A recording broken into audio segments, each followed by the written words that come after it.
अस्सलाम वालेकुम स्टूडेंट्स। आज के इस वीडियो लेक्चर में हम डिस्कशन करने जा रहे हैं क्लास 9 बायोलॉजी के पीके टेक्स्ट बुक बोर्ड पेशावर के एक नेक्स्ट टॉपिक स्टमक। और इस टॉपिक से रिलेटेड आज के जो हमारे ऑब्जेक्टिव्स हैं वो ये हैं। सबसे पहले कि आप एक्सप्लेन कर पाएँ स्टमक क्या है, उसके अंदर किस तरह की डाइजेशन होती है। इसके अलावा आप इसके फंक्शंस आप बता पाएंगे कि किस तरह के कौन कौन से केमिकल यहाँ पे सिक्रीट होती है और कौन सा फूड यहाँ पे इसकी ब्रेक डाउन होती है। इसके अलावा अगर आप एसएसटी की तैयारी कर रहे हैं तो एसएसटी बायोकेमिस्ट्री के यहाँ पे जो इंपॉर्टेंट एमसीक्यूज़ हैं वो भी आप एक्सप्लेन कर पाएंगे। इसके अलावा यहाँ पे अगर आप बोर्ड के एग्जाम्स की तैयारी करें तो यहाँ से जो शॉर्ट क्वेश्चन एक्सपेक्टेड है वो भी आप जान पाएंगे।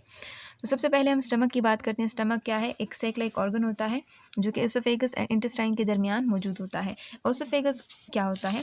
इससे पहले हमने कहा था कि जो एलिमेंट्री कैनाल होते हैं इसके 6 पार्ट्स होते हैं और उसके साथ कुछ ग्लैंड्स भी मौजूद होते हैं। सबसे पहला पार्ट हमने देखा था oral cavity. Oral cavity first part होता है एलिमेंट्री कैनाल का जो कि फूड रिसीव करता है। फिर इसके 3 पार्ट्स होते हैं, टीथ है, टंग है और सलाइवरी ग्लैंड्स होते हैं।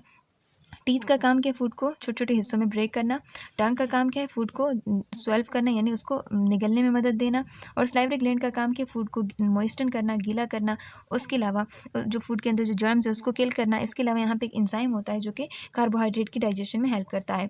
फिर ये जो फूड होता है इसको एक बॉल लाइक स्ट्रक्चर में उसको कन्वर्ट कर दिया जाता है जिसको बोलस कहते हैं। फिर जुबान के जरिए उसको पीछे की जानिब धक्का दिया जाता है यानी इसकी स्वेलविंग होती है और उसके बाद उसको ओसोफेगस की तरफ भेजा जाता है। ओसोफेगस एक लॉन्ग फूड पाइप होता है, एक ट्यूब होता है जो कि 10 इंचेस लॉन्ग होता है। अब ये पेरिस्टालिसिस मूवमेंट के जरिए जो फूड होता है ये कहाँ भेजा जाता है? स्टमक की तरफ भेजा जाता है। सो ये जैसे हमने कहा कि जो स्टमक है ये सेक लाइक ऑर्गन होता है और ये कहाँ मौजूद होता है? ये ओसोफेगस के और इंटेस्टाइन के दरमियान मौजूद होता है। ये मस्कुलर बैग होता है, इलास्टिक होता है, पेयर की तरह होता है, पेयर शेप होता है।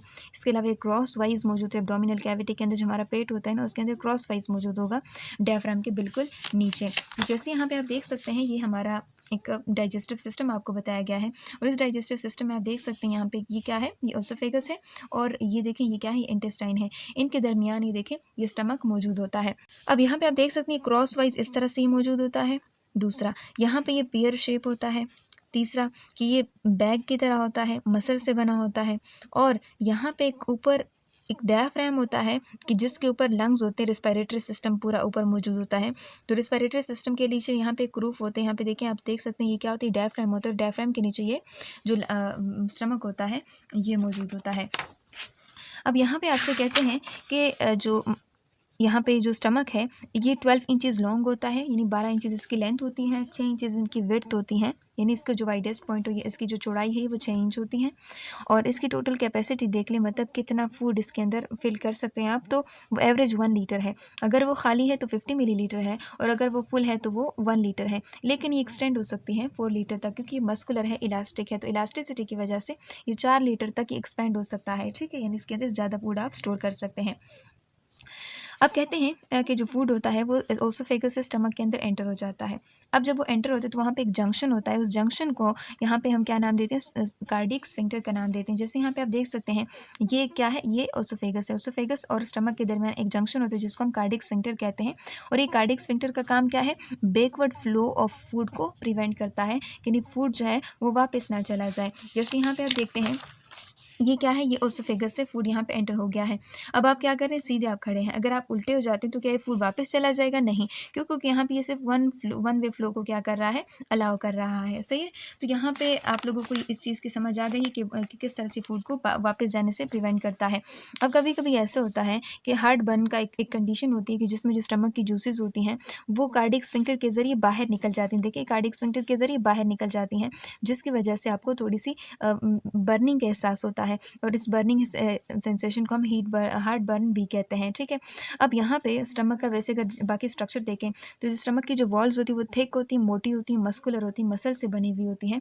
और ये फूड होता है जैसे स्टमक के अंदर एंटर हो जाता है तो ये जो वॉल्स होती हैं, ये दीवारें होती हैं, ये कॉन्ट्रैक्ट होती हैं, सिकुड़ना शुरू कर देती हैं और वहाँ पर फूड की चर्निंग होती है, फूड की ब्रेकडाउन होती है और स्मॉलर पार्टिकल्स में इसको तोड़ा जाता है। अब कहते हैं इस प्रोसेस को हम मैकेनिकल डाइजेशन भी कह सकते हैं। और इस चर्निंग के दौरान, इस मूवमेंट, इस कॉन्ट्रैक्शन के दौरान यानी इस दौरान जो फूड को पीसा जाता है इस दौरान हीट भी रिलीज़ होती है और ये हीट क्या करती है? लिपिड की मेल्टिंग में मदद देती है। हमने क्या कहा कि जो मसल है ये इसकी जो वॉल्स होती हैं मोटी होती हैं, दूसरा ये मसल से बनी हुई होती है, जैसे जैसे फूड इसके अंदर जाती थी फ़ौरन इसकी मूवमेंट स्टार्ट हो जाती है, फूड को पीसना शुरू कर देते हैं, छोटे छोटे हिस्सों में इसको तोड़ा जाता है और इस प्रोसेस को हम मैकेनिकल डाइजेशन का नाम देते हैं। और इस दौरान हीट भी रिलीज़ होती है जिसकी वजह से जो लिपिड है फूड के अंदर मौजूद है वो मेल्ट होना शुरू हो जाते हैं, वो पिघलना शुरू हो जाता है।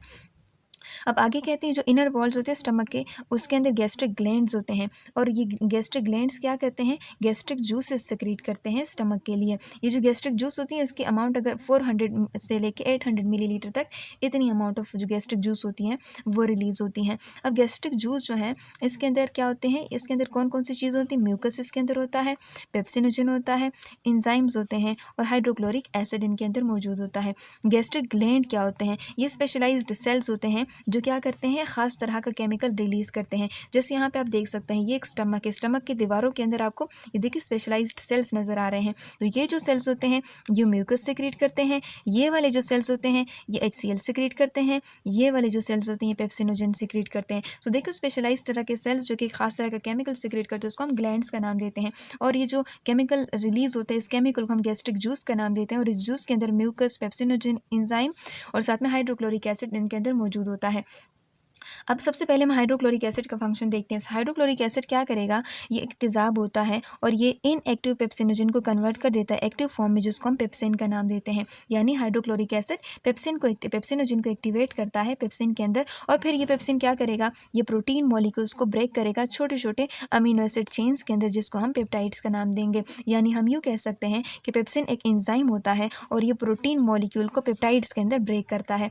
दूसरा जो हाइड्रोक्लोरिक एसिड का फंक्शन है वो ये है कि हाइड्रोक्लोरिक एसिड बैक्टीरिया को किल करता है फूड के अंदर। अगर फूड के अंदर कोई बैक्टीरिया मौजूद है तो उसको किल करने का काम भी किसका है, हाइड्रोक्लोरिक एसिड का है। अब जैसे फूड है ये पूरा एक्शन इसके ऊपर हो जाते हैं, मतलब पेप्सिन की वजह से, HCl की वजह से फूड जो होते हैं सूप लाइक स्ट्रक्चर में कन्वर्ट हो जाते हैं, सूप लाइक फ्लूइड के अंदर कन्वर्ट हो जाता है जिसको हम काइम का नाम देते हैं। और ये क्वेश्चन जो है आपके SST 2022 में ये क्वेश्चन आ चुका है। सो ये चीज़ हमने देख ली है। यहाँ पे हमने क्या कहा कि सबसे पहले ओसोफेगस से फूड आता है, स्टमक के अंदर आता है, स्टमक के अंदर इसकी चर्निंग होती है, इसकी ब्रेकडाउन होती है, ठीक है। और यहाँ पर गैस्ट्रिक जूस निकलता है और गैस्ट्रिक जूस क्या करता है, उसके अंदर गैस्ट्रिक जूस के अंदर पेप्सिन होता है, HCl होता है और साथ साथ में यहाँ पे म्यूकस होता है। अब ये पेप्सिन जो है ये प्रोटीन की ब्रेकडाउन करता है, पेप्सिन को एक्टिवेट करने का काम किसका, HCl का काम है और HCl जो है ये बैक्टीरिया वगैरह की किलिंग भी करता है। अब म्यूकस का काम क्या है, जैसे हम यहाँ पे HCl की बात करते हैं हाइड्रोक्लोरिक एसिड रिलीज होता है। ये हाइड्रोक्लोरिक एसिड जो होता है ये स्टमक की लाइनिंग को नुकसान भी तो पहुंचा सकता है। अगर ये फूड की ब्रेकडाउन करता है तो ये स्टमक की लाइनिंग को भी तो नुकसान पहुंचा सकता है, जो कि असल में ऐसा नहीं होता। और उसके पीछे रीज़न क्या होता है, यहाँ पर एक प्रोटेक्टिव मैकेनिज्म होता है और वो कौन सा मैकेनिज्म होता है, गैस्ट्रिक जूस के अंदर ना एक म्यूकस मौजूद होता है और ये म्यूकस जो होता है ये एक स्टमक के जो अंदरूनी वॉल्स होते हैं ये उसके ऊपर एक कोटिंग बना लेते हैं। जैसे यहाँ पे देखें इसके अंदरूनी वॉल्स के ऊपर एक कोटिंग बना लेते हैं और ये कोटिंग क्या करती है, स्टमक को HCl के या फिर जो एंजाइमेटिक पेप्सिन है एंजाइमेटिक एक्शन से उसको बचाता है। यानी HCl के एक्शन से या जो पेप्सिन के एक्शन से उनसे कौन बचाता है स्टमक को, वो म्यूकस उनको बचाता है। अब आगे कहते हैं कि इस तरह से जो स्टमक की जो वॉल्स होती है ब्रेकडाउन होने से बच जाती हैं। दूसरी तरफ अगर देखें जो स्टमक होता है, जो स्टमक का जो दूसरा हिस्सा होता है इसको हम पाइलोरिक रीजन भी कहते हैं। यहाँ पे पाइलोरिक रीजन क्या करता है, यहाँ से फूड कहाँ चला जाता है, पाइलोरिक स्फिंक्टर के जरिए ड्यूडीनम में चला जाता है। और ये ड्यूडीनम क्या होता है, ये स्मॉल इंटेस्टाइन का पहला सेक्शन होता है, पहला सेगमेंट होता है। ये पाइलोरिक स्फिंक्टर जो होते हैं गिरानुमा स्ट्रक्चर होता है जो कि क्या करते हैं स्टमक और डोडिनम के बीच में इन दोनों को एक दूसरे से अलग करता है। अब यहाँ पर जैसे यहाँ पर फूड एक दफ़ा आ जाता है ना फिर वो वापस नहीं जाता, बिल्कुल यहाँ पर ये जो फूड होता है ना ये इंटेस्टाइन की तरफ इसको नहीं जाने देता, इसको इधर ही रोके रखता है, स्टमक के अंदर ही रोके रखता है जब तक उसको अच्छे से कायम के अंदर अच्छे से इसकी ब्रेकडाउन नहीं हो जाती तब तक इसको बाहर नहीं जाने देते। अब यहाँ पे आपसे कहते हैं कि जो फूड होता है ये स्टमक के अंदर 2 से 4 घंटे तक मौजूद होता है, यानी ये स्टोरेज कैपेसिटी के तौर पर भी काम कर सकता है। स्टमक के अंदर फूड जो होता है वो स्टोर होता है। अगर हमारी बॉडी के अंदर स्टमक ना होता फिर हमें बार बार खाना पड़ता, ठीक है, हमें बार बार खाने की ज़रूरत पड़ती। और हर वक्त ये जो पाइलोरिक स्फिंक्टर होता है जैसे यहाँ पे आपको नजर आ रही पाइलोरिक स्फिंक्टर क्या करता है 5 से लेकर 15 मिलीलीटर ऑफ काइम जो होता है ये स्मॉल इंटेस्टाइन की तरफ इसको भेजता है। सो ये तो इस साइंटिफिक इन्फॉर्मेशन की बात हो गई। अब यहाँ पे जो साइंटिफिक इन्फॉर्मेशन ये इसमें क्या बताते हैं, कहते हैं एक हार्मोन होता है जिसको हम गैस्ट्रीन कहते हैं, ये गैस्ट्रिक जूस के सिक्रीशन को कंट्रोल करता है। अब आपसे एमसीक्यूज में ये पूछा जाता है कि ये गैस्ट्रिक जूस के सिक्रीशन को कौन कंट्रोल करता है, तो वो गैस्ट्रीन एक हार्मोन होता है, ये इसको कंट्रोल करता है। जैसे प्रोटीन मॉलिक्यूल क्या करते हैं, स्टमक की लाइनिंग को क्या करते हैं, टच करते हैं, तब क्या होता है स्टमक के जो एंडोक्राइन सेल्स होते हैं, ये गैस्ट्रीन हार्मोन है वो रिलीज़ कर देते हैं। अब ये गैस्ट्रीन हार्मोन क्या करते हैं, ब्लड के साथ शामिल हो जाते हैं और ये किसको सिग्नल देते हैं, ये गैस्ट्रिक ग्लैंड को सिग्नल देते हैं। देखिए ये गैस्ट्रिक ग्लैंड्स हैं, इनको सिग्नल दे देते हैं कि आप क्या कर लो, गैस्ट्रिक जूस सिक्रीट कर लो, फिर ये गैस्ट्रिक जूस सिक्रीट करना शुरू कर देते हैं। अब हमने क्या देखा, हमने कहा कि जो स्टमक है वो क्या एक सेक लाइक स्ट्रक्चर है और इसका काम क्या है, ये फूड की डाइजेशन करता है, फूड की ब्रेक डाउन करता है। ठीक है, हमने कहा कि इसकी कैपेसिटी 1 लीटर तक है और एक्सटेंड हो सकती है 4 लीटर तक। एम्प्टी अगर है, खाली है, तो वो 50 ml है। स्टमक और जो ओसोफेगस उनके दरमियान जो जॉइंट है, जो जंक्शन है, उसको हम कार्डिक स्फिंक्टर का नाम देते हैं। और यहाँ पर क्या होता है, इसकी मैकेनिकल डाइजेशन भी यहाँ पे होगी, केमिकल डाइजेशन भी होगी। मैकेनिकल डाइजेशन उनकी मस्कुलर वॉल्व्स की वजह से मैकेनिकल डाइजेशन होती है और केमिकल डाइजेशन जो गैस्ट्रिक जूस होता है वो रिलीज़ होता है और इसकी मदद से केमिकल डाइजेशन होती है। जो गैस्ट्रिक जूस होता है उसके अंदर म्यूकस होता है, पेप्सिनोजन एंजाइम होता है, हाइड्रोक्लोरिक एसिड होता है। हाइड्रोक्लोरिक एसिड पेप्सिनोजन एंजाइम को एक्टिवेट कर देता है, पेप्सिन में उसको कन्वर्ट कर देता है और इस तरह से जो पेप्सिन होता है ये प्रोटीन मॉलिक्यूल के ऊपर एक्ट करता है और उसको पेप्टाइड्स के अंदर, इन्हीं small chains of amino acid के अंदर उसको कन्वर्ट कर देता है। इसके अलावा जो हाइड्रोक्लोरिक एसिड है ये बैक्टीरिया को किल करने में भी हेल्पफुल होता है। अब यहाँ पे पूरे प्रोसेस के बाद ये जो फूड होता है ये एक सूप लाइक स्ट्रक्चर में कन्वर्ट हो जाता है जिसको हम काइम का नाम देते हैं। और एसिड और पेप्सिन के इफेक्ट से जो स्टमक को कौन बचाता है, म्यूकस उनको बचाता है। ये जितना भी फूड होता है ये पाइलोरिक स्फिंक्टर के जरिए कहाँ चला जाता है, स्मॉल इंटेस्टाइन के पहले पार्ट में जिसको हम ड्यूडेनम का नाम देते हैं। ये आप लोगों का एक स्टमक का जनरलाइज स्ट्रक्चर हो गया। नेक्स्ट इंशाल्लाह हम स्मॉल इंटेस्टाइन की बात करेंगे।